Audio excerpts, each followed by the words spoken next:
Hey everyone, welcome to another episode of The Other Side of Addiction, man. I am actually really excited to do this show. This is actually going to be a special edition. I met these two individuals who I'm going to introduce here in just a minute at a networking group. And I was really, really curious to learn a lot more. And you guys will hear about it here real shortly. But before we get started, I just want to say thank you to Dave and Susan Kenny. They are the owners, founders of Emergo Academy, Emergo Academy. Dave and Susan are actually my coaches, and they also trained me to be a certified crisis and recovery coach. Even if you guys aren't interested in becoming a coach, but would like to take their course, I really would highly recommend it. You guys hear me say this on every show at the beginning of every show. What I learned from Dave and Susan has really helped me in my life this past year or so.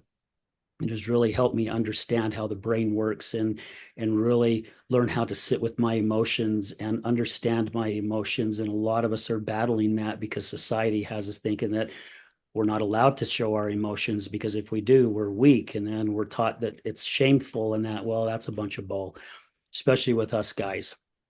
It's good for us to get out there and show our emotions and even talk about it. Dave and Susan's course will actually help you with that. So, guys, check out emergoacademy.com. I highly, highly recommend it. So, today's title, guys, is going to be Psychedelic Journey. That sounds like something from the 1960s, 1970s. However, there is a lot of history behind this.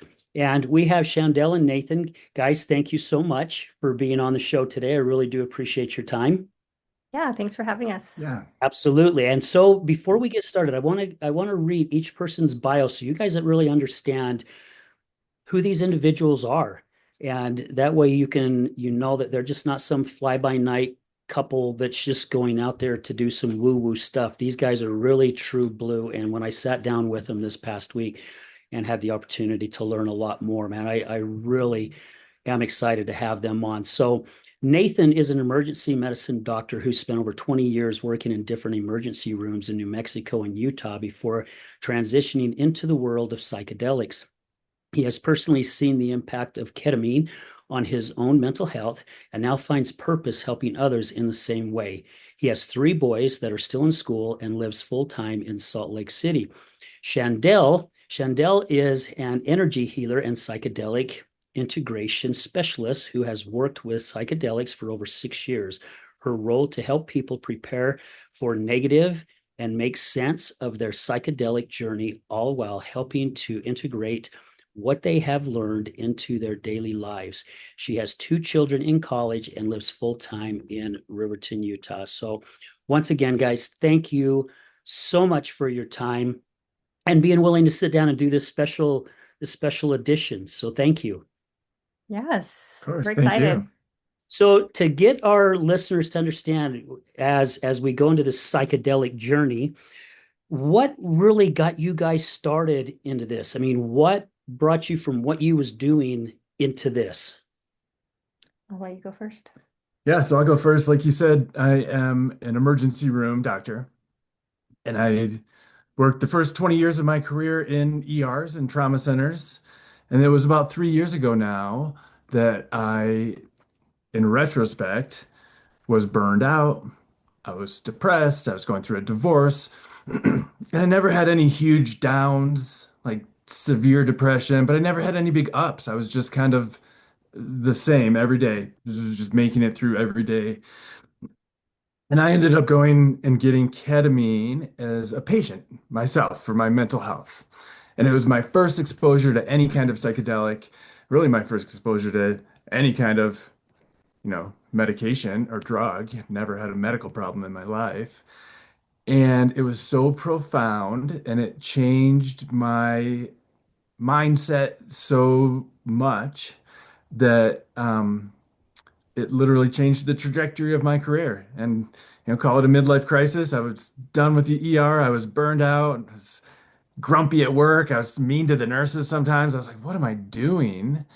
And found this purpose in psychedelics and realized I was in this unique position where I have all the credentials and all the ability to give ketamine myself that I made the plunge, and I quit working in the emergency room and started this business of being a ketamine provider. I bet your stress level has definitely plummeted, huh? Oh my gosh. Yeah, absolutely. Yep. Yeah. Shandell, what about you? Yeah, so I've been doing energy healing and emotional processing for the last 16 years. And I was guided to go sit with ayahuasca in meditation a few years back. And so that was my first ever experience with a psychedelic was with ayahuasca. And the last few years, um, ketamine has been really coming up a lot for people because it is legal and it is very safe for people to get it and to find it and to do it. And I kept having quite a few of my clients come to me and say, I had a ketamine experience and it was horrible. And I was having to do a lot of emotional and energetic cleanup from these experiences. And so I just thought, why is this happening? If this medicine is supposed to help people, why am I having to do so much cleanup? And so I dove into it. I talked to a therapist and a doctor who worked together, and then they trained me in ketamine specific, so that I wanted to be able to give people the education of what ketamine does and how it helps you. I wanted them to, I don't think anybody should ever be alone in a psychedelic experience, especially your first time in a psychedelic experience. You should never be alone. And I wanted people to know that they had support, that people who actually care about them, not so much the drugs or the money making, we care about their experience and coming out the other side. And so I moved, I mean, basically at this point, it's half my business is doing the ketamine space and then doing just my regular energy work because people are seeing the benefit of doing it in a supportive container instead. Yeah. You know, one Yeah. thing that impressed me about you guys when I first met you is just so our listeners know, you don't go to them. You don't go to an office and go sit in a room or lay down on a bed. Actually, Nathan and Shandell go to you.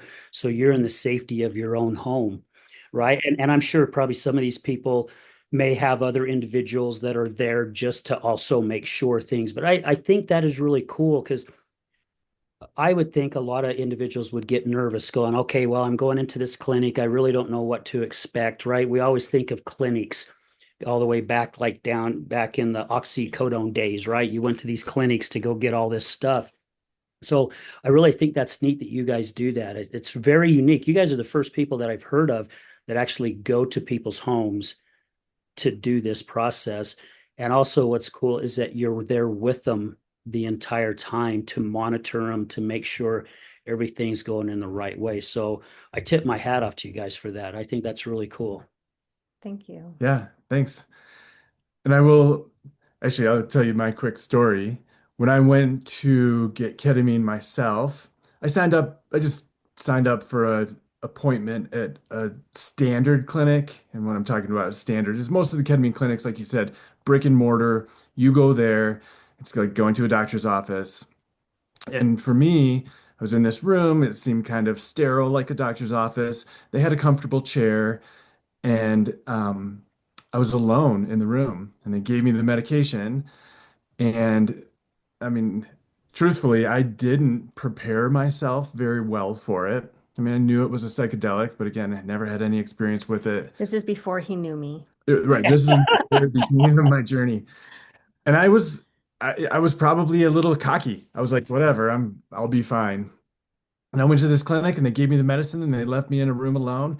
And I dropped into that psychedelic experience so hard and basically against my will because I wasn't ready for it. And I remember I was in this like pixelated world with all this foliage and like bushes around me, and this little sapling of a tree grew in front of my eyes into a huge trunk, and the trunk rotated around. There was a demon face on it. And Mm. I could hear, right, I'm fully immersed into this psychedelic experience. I could hear somebody like hollering, like moaning, like scared. And my consciousness kind of came back for a second, and I was like, that's me. Like, that's me. Ah, my body's hollering out in this clinic all alone, wasn't prepared. and had like, a bad trip. And I finished it and I felt like I was going to throw up. And the nurses came in and they were like, "Is your Uber here yet?" And I was like, Oh, face was in my hands. I was sweating. I was like, I don't, like babbling around. I got in the Uber and I went home and I was like, that was horrible. And why would anybody ever do that? And then the next day I felt really good. I had a good day at work. I caught myself like engaging, talking to people. And then the next day I caught myself belly laughing like till my stomach hurt mm, for the first time. And I was like, when's the last time I laughed until the muscles in my like stomach hurt? I was like 5 years probably. I was like, shoot, like half reluctantly, I was like, shoot, I think the ketamine is making me feel better. And so then I like read up about it, how to do it better, came in with my eye mask and my headphones and my music and was prepared for it. And then ended up having a much better experience. But it was that like really bad experience that I had the first time that made me say that I'm never going to do that to somebody else. yeah, that makes a lot of sense. And if I remember right now, Shandell, that's what you do, right? Because when we met for coffee, you talk about how you sit down with people first, clients, and you find out what it is that they're looking for, right? Which direction that they want to go. And then you also help everybody get calm and relaxed before they actually go into that experience. Is that correct? Yeah, yeah. So we usually spend about 30, 45 minutes on the phone days before, or even when they're just curious about the process. We explain everything about ketamine, how it works, why it works, what it's doing for them, how they can use the medicine for the benefit. Then we dive into what they're wanting to get out of it. So I'm not a therapist, but I am really good at working with emotions, how the emotions show up in the body and understanding what all of that means.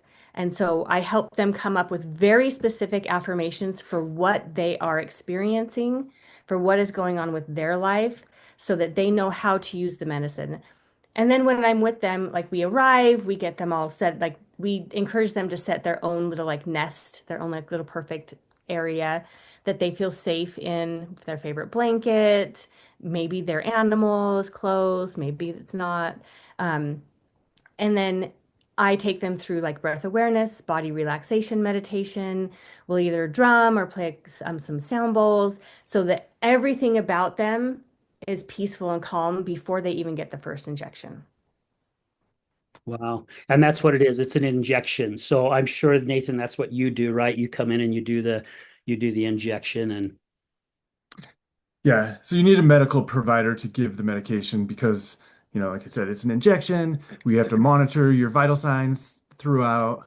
There's some very tiny risks associated with it, like it can suppress your respiratory drive a little bit. So, like, you do need a medical provider. But I always say, like, my role is secondary. Like, it's easy for me.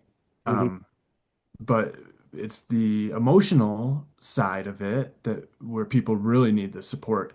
And I knew right away, like I'm an emergency room doctor and I've gotten better over the last 3 years, but like I was not prepared for like dealing with people's emotions, right? I'm like, I Right. don't know how to do that. And so that's why I think we're such a good team because I'll take care of the medical side of things, and then Chandell's got you from an emotional, like spiritual, like um, All the other ways. all the other Yeah. ways. Yeah. You And then know, again, like going back to like being in their space, we allow them to come out of the medicine at their own pace. And so we're not rushing anybody out. We're not being like, okay, we're gonna go. See you later. And just they're like, wait, what? Uber's here. Yeah, yeah. Yeah. And so like we give them ample time and space. We're with them for a full 2 hours. Mm. And depending on like sometimes we've had people go a little bit longer, sometimes people are shorter. The more they do it, the shorter it tends to be. But they know that they don't have to be in a rush. They know that they don't have to hurry and try to get out of the experience. They just allow the experience to come to a close on its own. And then we give space and time to talk about it, write any notes of anything that they want to remember, anything they want to take back to their therapist. And so that always feels very like relieving to people. Yeah. Yeah. Yeah. I remember you guys asked if I've ever experienced ketamine, and I says, yeah, I did when I lost my leg. You know, when my block wore off at 4 o'clock in the morning, about 48 hours later, my gosh, the pain that I was in was just excruciating. And I can handle a lot of pain, man, but that one pressed my limits. I was on the threshold on that one. And they worked on it for about 4 hours and they finally got the okay to give me ketamine. But they gave me such a huge rush of it. I mean, I don't know how much they hit me with, but I went from literally clenching the bed sheets, soaking ass sweat from the sweat where my blood pressure was 190 over something, and just breathing like a woman in labor, just really just going crazy to where all of a sudden, man, it was just like a smack in the face. I was just like, oh, all the pain was gone. I could hear my mom and a friend of mine that was on the edge of the bed. They were whispering. I could hear every single word that they were saying, and it's like I'm watching people melt together. And then I'm telling the nurses, get me off of this shit. Get me off of it. I'm freaking out. And my daughter got everybody even out of the room. So it was just the nurses in there just so I could try to settle down. And they finally backed it off. And I finally really started coming to. But that was my only experience. And again, it was more of that medical experience, not what you guys do. So as I told you when we met for coffee, especially in the recovery community, right? There's like this split. People are like, no, absolutely, that's just going to take you. You're just getting rid of one addiction and you're bringing on another addiction, right? Or or you're taking something that took you out of your issues just to put you back into your issues again. And then I've heard people go, oh my gosh, no, it really brought me to center. It really helped me focus on what I wanted to do with my life. And it helped me get from point A to point Z, Mhm. and there's that big fight here in the recovery community about all this stuff. You got those that are 100% abstinence where they don't think of any mind altering substance, whatever that may be. However, the more that I'm starting to learn about it, and I know that there are some places out there that do ketamine treatments in recovery, but they're Mhm. not monitored. They don't understand the whole aspects of it. Because a friend of mine asked somebody once, and they're like, "Oh, we just give it to them," and it's like, "Well, you just give it to them." You don't check stuff first, and they're like, "Well, no, we just give it to them." And of course, that really upset her as well, which I could see why. However, the more I started learning about from you guys, I mean, you guys educated me really well the other day having coffee, and I'm like, my gosh, I could really see the benefits of this, especially when you're wanting to get to a point in your life, right? To where you're wanting to center yourself. And I think one thing too that helps is science has really learned a lot more about the brain and how it works. And I was mentioning to you guys the Avatar movie, right? My friend Tara showed me this video of someone on ketamine, and you're seeing all these tentacles in the brain, and they're looking for each other. And it's like the Avatar with their tails, all of a sudden they just bound and they just got together. And then that's when the magic starts happening. And I thought that was so cool to see. And it sounds like you guys have educated yourself so well that you know the exact dose, you know how to calm people down, you know how to get them to the point that they're at, kind of like the Native Americans did hundreds of years ago, right? They would have their little peyote things or whatever in a sweat lodge and see the vision and see ahead. And I think a lot of us can use that. I would say I'm one that's for doggone sure. Yeah. Yeah. Yeah. And it's like you were saying, ketamine can be used recreationally, right? You can take it and party or take it for fun. But that is like the opposite of what we do. Like when you do ketamine with us, you are going into that space with a job. Like you are going into that space to um, analyze yourself, to look at your emotions, to look at your addictions Habits and and behaviors. habits, behaviors, to try to change your mindset, to get new perspective on yourself and your goals, right? So it's like if you use it to party, then it can be We're using it the a wrong way. problem. Yeah. But if you use it as a tool to be introspective and to address your mental health, like that is just so much different. And that's what, that's what. And that goes back to like educating people on what this medicine is actually doing for you and why it's not just the to 60 minutes that you're in the experience that is beneficial. That is just one piece. It's the days afterwards that are crucial to your healing journey. And so, people go do it and go to a party, and I could not even imagine what that would be like.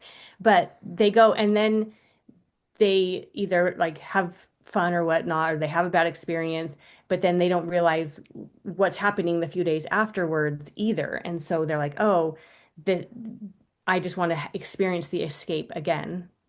And for our people, they're like, dang, that was like super intense. And because they're in there doing the work, they're Mhm. not just in there like, oh, I'm just floating in the universe. Okay. Yeah. Yeah, they're going in there for a purpose other than just like what Nathan was saying, just for a good time and to escape in a different way. There is a purpose. And that's why, again, that's why it's so important what you do about sitting down or even days before the experience where you're getting people prepared, right? So they know the direction that they're going to. Because anybody that just takes it recreational, they're just taking it to take it, like Nathan said. Yeah. They don't know a direction that they're going for other than I just want to escape, whatever that may be. Yeah. So I can definitely see the benefits of this. And it helps with what? It helps with PTSD, it helps with depression, it helps with anxiety, it can help with triggers. Mhm. And it can help with addiction too. And Yeah. the there's a ton of science behind ketamine, and we've been talking about ketamine for mental health since like the year 2000 was the first small study that like spurred all this other research. And there's like over 700 or 800 like peer-reviewed published studies from big institutions like Yale and Stanford are driving a lot of the data. And so there's real science behind it, and the majority of the science is for depression, anxiety, PTSD. But then there's also studies and science behind a handful of other things, including drug and alcohol addiction and recovery. And so, like we were saying, you you can get into that psychedelic space, and you can start asking yourself, like, why do I use the substance that I use? What am I trying to cover up? What am I trying to treat? Why do I like analyze yourself and like the what? Like why? Who am I and why am I the way that I am? Yeah. And and that can be just part of the recovery process. And the science says that it can reduce your cravings, it Cravings. can reduce the relapse rate. Um, and And so the truth is, like, ketamine in and of itself is not physically addictive, right? So you're not just like other drugs that are physically addictive, you're not going to crave it. Like your body's not going to crave it. But it can be psychologically addictive in the fact that people who like to escape and want to escape will want to do that. And Mhm. with the way we do it, I mean, first of all, like, we charge $500 a session. Nobody wants a $500 addiction, right? It's not worth it. And so, and we actually like really encourage and help people do the work around it where the thought of even becoming addicted to it doesn't is just not there because it's like you're going in to do a job. You're like, I have to go to this job 6 times, and then I get to do the additional work in between there. And the more you do the additional work, the less likely is you're ever going to want to use it again or Mhm. need it. and it's the way that we do it. It's just like Shandell said, and it's a little different for everybody, but about once a week times six. And that's it. So you're not using it every day. You're not on it long term. It's like a short session and then you're done. So Yeah. the risk of getting addicted to it the way that we do it is like almost zero. Yeah. And I will bring up there's so many at-home ketamine options now, and we really feel like those are very dangerous because people are left on their own, whether it's troche or a nasal spray or a sucker, and they could have the option of taking more than one at a time. And doing that in an unsupported and an unheld space is just not safe. And that does open up more possibilities for addiction because they just have it on hand to do it whenever they want. And we truly believe that being held in a container that is supportive is much more conducive to change than just doing it on your own, popping it to relax on a night and maybe do some work. Yeah. Yeah. So you guys mentioned like 6 sessions. Is that like the magic number? I mean, to get to from point A to point Z, and if it is, how did you guys come up with that? I'll go first. Okay. Because so this is where like science and energy and emotions kind of like split a little bit. Okay. So they've done a lot of studies. All of these studies did different doses, different times, how all of these different things. And so these studies came up with an overall arcing theme that's saying 6 times is where they've seen 6 times between 7 and 10 days apart is where they've seen the most benefits. So now for me, none of the science took account for integration, for understanding, for doing their own personal work. And so for us, like we will hit a lot of the times, there are quite a few of our clients who hit the fourth mark and are like, oh my gosh, that was the one. This is it. Because they're doing the work in between each session. Mm. They know why they're doing it. They know how to use the medicine in those few days afterwards. And they're very intentional about the work they're doing in between each session. Most of them end up doing 6 because they get that aha, like, oh, this was it. And they want to cement that in. So they'll do a few more. Some people stop at 2, some people stop at 4, 6. We've had people go up to 8. And so it really is very, very individual for the person. So science can't take that into account. So they do like an overall arcing, this is what has over all of the studies that we've done, this is what we have found that works the most. And then also with the way we do it, we're not going to make you commit to 6. We're not going to say 6 is the number and then you're cured, Yeah. right? Yeah. It is what we're as recommended based off of science and studies to prove that is beneficial. But we also believe that doing the work in between can either shorten it or lengthen the amount of time before you would need a booster. Okay. That So, makes sense. So it's not like 9 out of 10 dentists surveyed. This is what it is, right? right. And I would think, at least for me, because as you guys know, I've been working on myself since 2009, and I know I have really come a long way. And as I was telling you, I feel like I'm stuck somewhere, and I just cannot figure out why I'm stuck and what it is that's keeping me stuck. And I can see a benefit of how that could help me get to a certain point, or what is I'm looking for. However, I've got to figure out what that is too, to kind of know the direction I want to go. Um, but I could definitely see how that could be a benefit to helping an individual, because like I said, I had a gentleman on the show, but from Sarasep, and they talk about rebalancing the brain. It's like almost like a calibration, right? And it sounds like this is kind of like that same thing. It's like you're calibrating the brain to kind of come into its own. And I know our brain is all fogged with chemicals from what we breathe and foods that we eat, all the bull crap that's going on outside the world. I mean, our brain, as you guys know, is bringing in so much data constantly, every freaking nanosecond. To be able to have that stop and be able to take a deep breath and relax and know you're in a safe spot to really help kind of bring things in caliper. Yeah.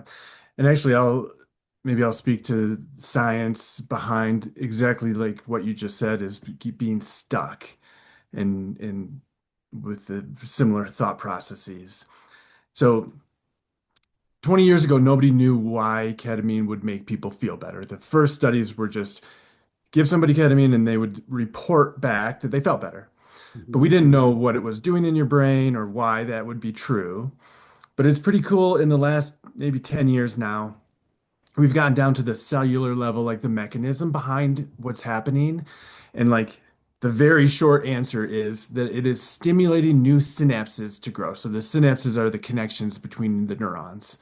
And so when you hear the popular media talking about neuroplasticity or rewiring the brain, that's the basis, is that you grow some new synapses and make some new connections. If you think about your thoughts, whether it be emotions or cravings or addictions, and you have these thoughts running through your mind, it's literally neurons firing in these neural loops. And if it's almost like learning a skill, if you pick up a basketball and you try to shoot it and you're really bad at it, well, if you shoot the same shot 1,000 times in a row, you'll form some new neural connections, and the muscle memory will cement itself, and you will learn how to shoot the basketball. And now you can pick it up and do it without even thinking. Well, thoughts are the same way. Cravings, depression, anxiety, over and over and over, the same thoughts, and you cement those neural pathways into position. And now, anytime there's like the tiniest trigger, it's so easy to fall back on your old thought pattern because physically it has grown these neural pathways. Mm, So the theory behind ketamine is, so we know it's forming new synapses and new connections. The theory is it's giving your consciousness or your brain like a different option, a different route to take. So you don't have to have the same looping negative thoughts that you've had for years. You get like this new like path, just a little shift in your perspective that you can just break out of like your, like these rigid thought patterns that people get stuck in. yeah. Yeah, again, I could see how that could definitely help me. And I'm one that I really have gotten, thanks to my training and doing what I've been doing the past umpteen years, is really sitting down and looking at things very, very closely to figure it out. I think I told you guys when we met for coffee that, my buddy Cap and I, we like to say, what's the message in the mirror? Because there's always a message.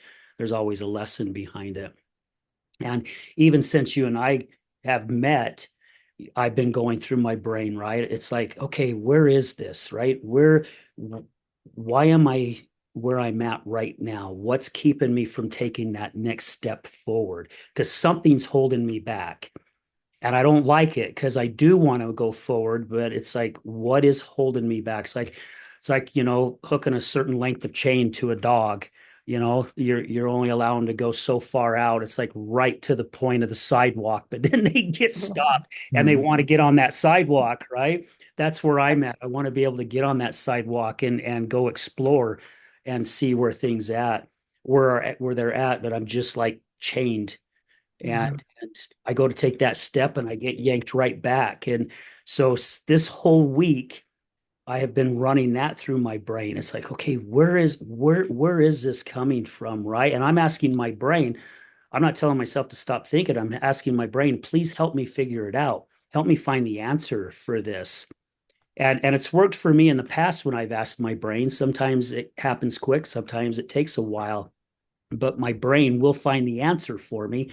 I just have to be patient. But it also sounds like these treatments can also help speed that up a little bit, but still in a healthy process. Yeah. Yeah, exactly. And like you're saying, you still have to do the work. Mhm.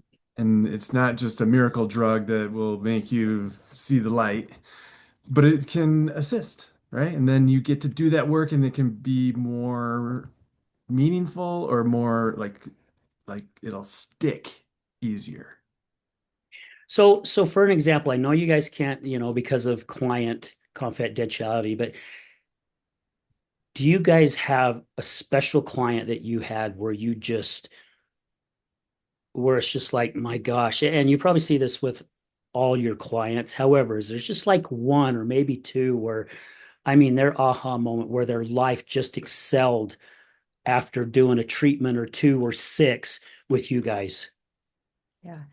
I mean, we have so many of those stories. Hey, I mean, I think my most recent favorite one is it was like an emergency call saying like, I don't think I'll make it past today if I don't do something.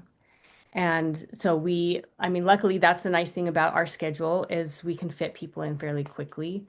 Um, and so we went up to their home and did the treatment. And now today, I mean, it's been a few months and we've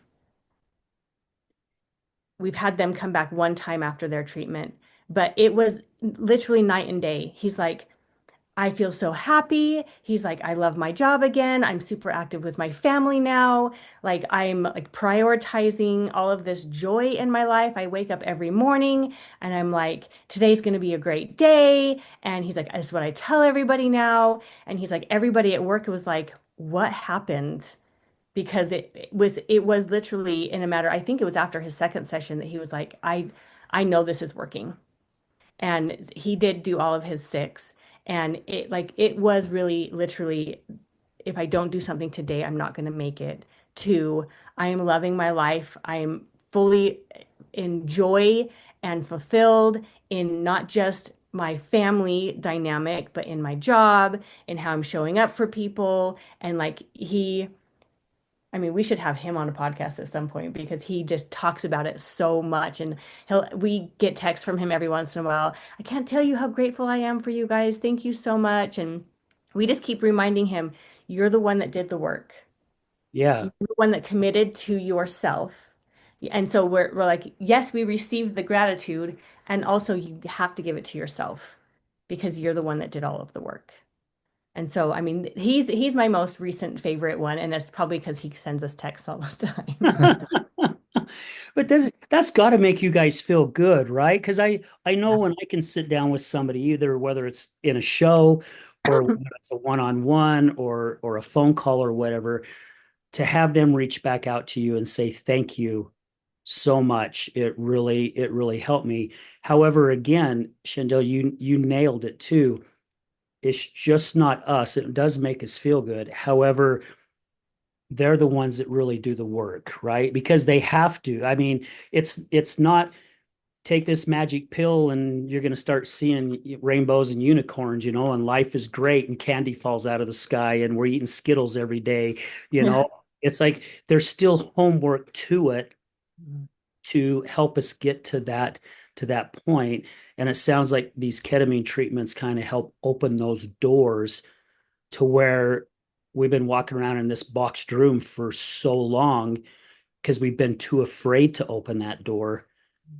This allows us to open that door and see what's on the other side. Yeah. And the nice thing about opening that door is two things happen. One, based off the conversation that we have before you open the door, you get to be very clear on what you hope is on the other side. You get to fill that room with all the ways you want to live your life. And then the other second thing that happens is when you get into the medicine, your awareness kind of drops backwards and epiphanies are able to come up to the surface. So ways that you haven't thought of before or ways that you haven't thought were possible will come up to the surface and be like, yeah, you've gone through this, but you could look at it like this. And you've gotten out of your own way that your subconscious is speaking to you. And you're like, yes, oh, I didn't think of it that way. It's still coming from you, not from an outside source. And so you get to also put that in the room after you've opened the door. So it's actually it's super cool how it works. You get to be intentional and the medicine gets to give you messages. That's what I think worked so well for me. Like it's I think a lot of people are like this, but I get stuck in these like very rigid thought patterns where I think I know the answer to whatever it is. And you can have a therapist or your friend like tell you like, no, it's not like that.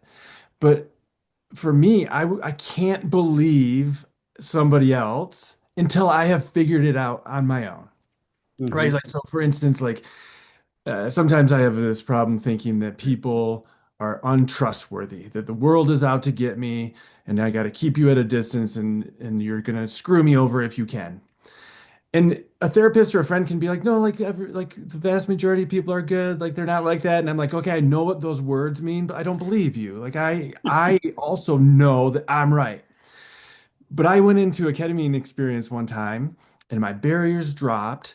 And all of a sudden I was like, you know what? we're all just trying to do the same thing in this world. We all just want to be happy. We all just want to like have relationships, and nobody's trying to screw me. Like sometimes people probably think I'm trying to screw them, and I'm not. Like we're all just here, we're all just trying to get along. And I believed it and I felt it in my heart. And then I came out of the experience and I was like, yeah, you know what? I think that's right. And literally, even the tiniest shift in my perspective of the world has made such a big difference. Like like I trust people and I like people like more than I used to. Yeah. It's just like those little like you just figure it out sometimes in there. It's like you broke up the old cemented concrete, Yeah. right? Where you're saying Yeah. that stuck at, and you're allowing it to break up and free itself a little bit more. I used to go to this place called Men's Health. Gosh, what was it? Men's Health something. Anyway, they had a statue on the counter, and it was of this guy, and he has a chisel and a hammer in his hand, right? And he's chiseling away at himself. And from the top of the head down to about the lower part of his abs, he's all chiseled, right? He's got his six pack and he's got his muscles. Then all down below, it's like really big and huge and fluffy. I'll just put it that way. And you're picturing that's what his body was like, right? But yet he's doing the work and he's slowly but chiseling off certain parts of him that's not comfortable for him anymore, Mhm. and he's turning himself into somebody different. And I know with experience on my part and individuals who I've been very, very close to, a lot of times we're hanging on to so much of that baggage and we don't even know what it is. We just know it's there, right? We know something heavy is weighing on us. Yet, no matter all the therapy, and sometimes that doesn't even help, right? We can go to all kinds of different things and we're still not understanding what is holding us back. And I can see how when we can open our eyes and open our vision and allow our brains to open up a little bit more to help us get that clarity to know what that is. Yeah, because I know a lot of individuals, that's what caused them to go to their addiction. They just knew, some didn't even know what trauma happened to them in their life. They just knew something happened to them because their mind completely shut it off. But our body keeps the score, right? Our body holds on to it. And until they had a certain experience or whatever to go, oh my gosh, that's it. And once we're able to release that, that's when we're actually starting to be able to be free again, right? Yep.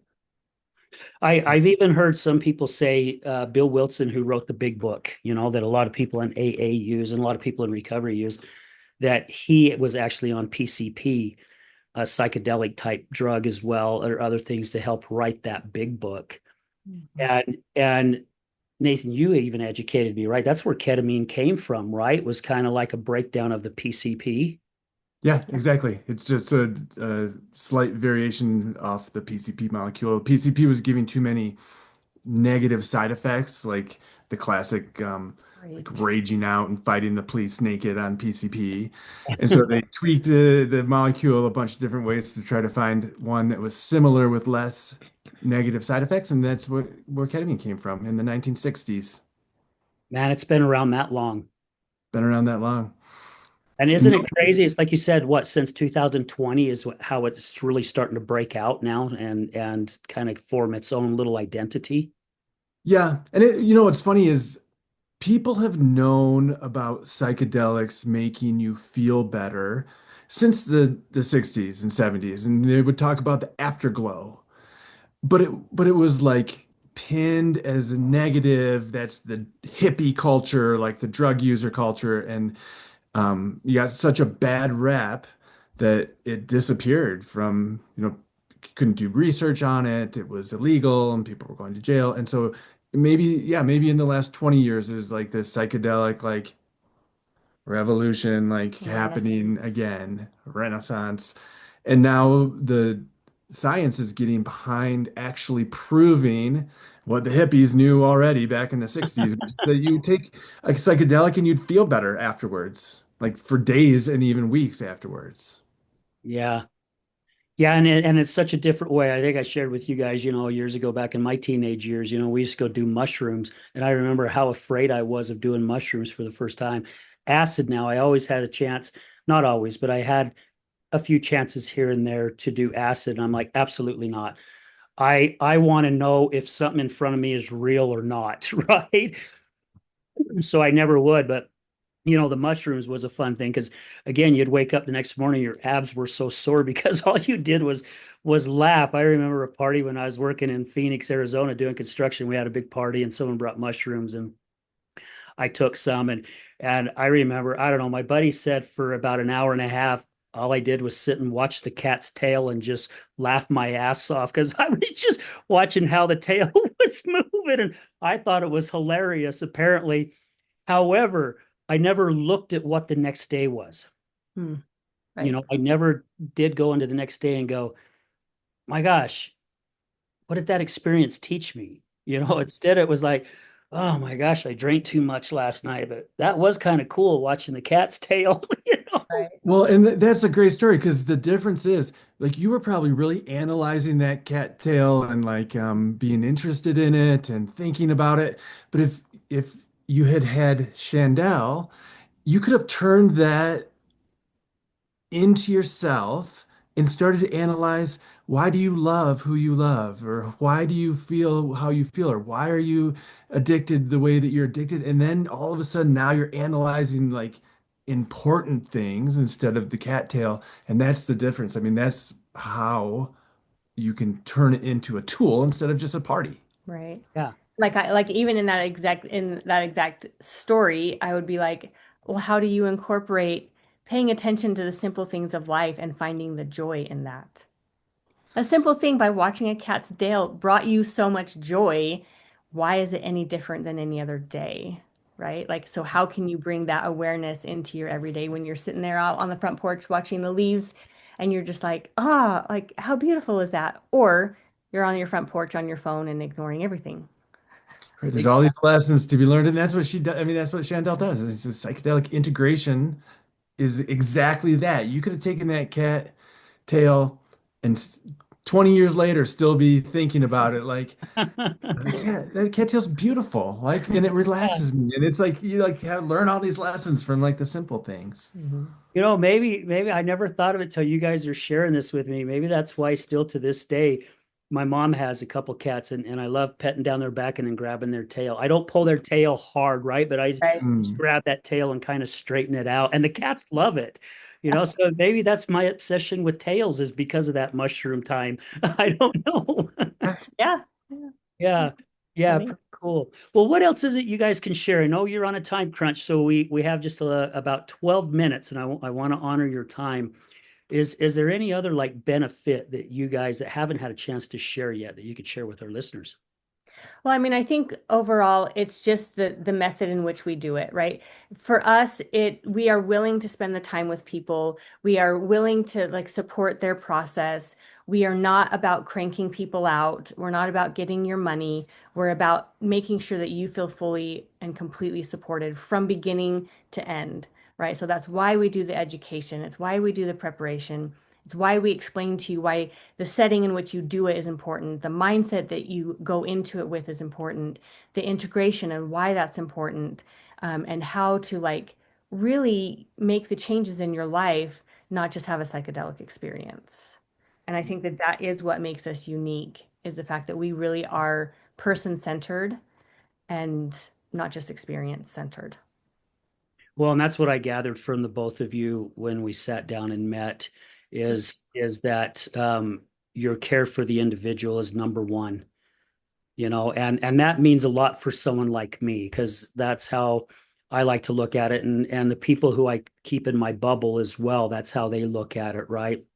I mean, we want to make a living, of course, and we want to do certain things. However, the number one priority is helping another individual because we're none of us can get there alone. None of us. Whether it's help from individuals like yourself, of course, the higher power always he's got his hands in everything, right? His direction is everything. I know all comes through him. At least it does for my life. But again, that's what I really admired about the both of you. Even when you guys got up at the meeting and just introduced yourself, man, it just the energy immediately hit me, and I'm like, oh my gosh, yeah, these are two people I need to make sure I talk to before I leave, because I felt that from you guys, right? I didn't feel any kind of darkness or any kind of negativeness. So again, thank you for being willing to want to sit down and have a one-on-one and talk and educate each other a little bit more about us and what we do. Yeah. Yeah. And we love to talk about it. Like we could we could do podcasts for hours. Well, and I think that shows, like you were saying, like, so for both of us, we have used psychedelics to change our own lives Mhm. and have seen, like, personally seen the results. And so, like, we are believers wholeheartedly. And then that, I think that shows in our passion for talking about it, for doing it, is helping other people Sharing it. with it. Yeah. Yeah. Yeah. Yeah. Now, before we close up here, you guys also do group sessions, but you do very, very small group sessions. Is that correct? Yeah. So we do group sessions about twice a month. And we cap those groups at 6 people. Um, some of that is due to space. Some of that is for me as the container holder. 6 is a good number for me to hold that energy at one time. Um, and it allows the time and space for each person to share and each person to know that they're not alone in that experience. And we do find that people love the group experience. People love to be able to say, I saw this in there, and then someone go, oh my gosh, so did I. Or a lot of times we'll have groups together and there'll be a very common theme about what everybody is working on, whether they knew each other beforehand or not. And so it's really interesting for someone to say, this is what I've been struggling with, and someone else to say, that's why I'm here too. And then they feel like there's the healing and community where they're not alone, where they can be understood, where they can be seen in what their experience is really powerful. I love that. Yeah. Wow. Well, I'm looking forward to my experience next month. Yeah. So I signed up for your July 19th, it was, and I am a little nervous, I'll be honest. It's like, yeah, you got those little butterflies in there, right? But and I was talking to somebody about it yesterday too. Oh, Missy, you guys know Missy.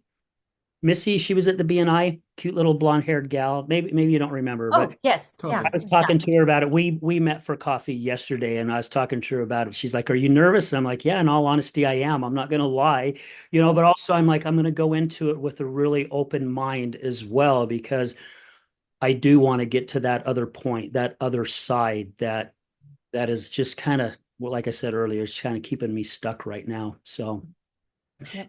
well, Yeah. guys, thank you so much for your time. Oh, how can they find you? How can people learn more about you guys? Yeah, so we're Connections Ketamine and Healing. Our website is connectionsketamine.com. And you guys can always text us, text or call us anytime, 801-518-7466. Okay. Well, thank you. And again, thank you guys for your time. I greatly appreciate it. It's been an absolute pleasure getting to know the both of you, and I really do appreciate it. So we're going to end it with this, guys. Remember, mark your calendars for October 3rd. We've got our 6th Healing Utah Success coming up. It's going to be at the Miller campus in Sandy, Utah. October 3rd, doors will open about 9 o'clock. We've got some great speakers that is coming in. We're going to have a lot of great sponsors, also some great vendors there. And also keep your eye out. This podcast will be changing. The name will go from AR, The Other Side of Addiction, to Through the Storm. We are very, very close. I'm just being very careful how I go about this, but it is coming. Also, guys, just thank you. Thank you to all our past guests, our future guests. I love and appreciate every single one of you. And most of all, thank you to Dave and Susan Kenny with the Emergo Academy. Love you guys. And thank you, listeners. You guys are the ones that's keeping this show going. I really do appreciate it. And thank you to all those that come up and see me at events and come up and say, oh my gosh, the show you did was so and so was so amazing. It really changed my life. I really do appreciate those comments. We're going to leave you with this as we do at the end of every show. Remember, addiction is giving up everything for one thing, and recovery is giving up one thing for everything. We're out.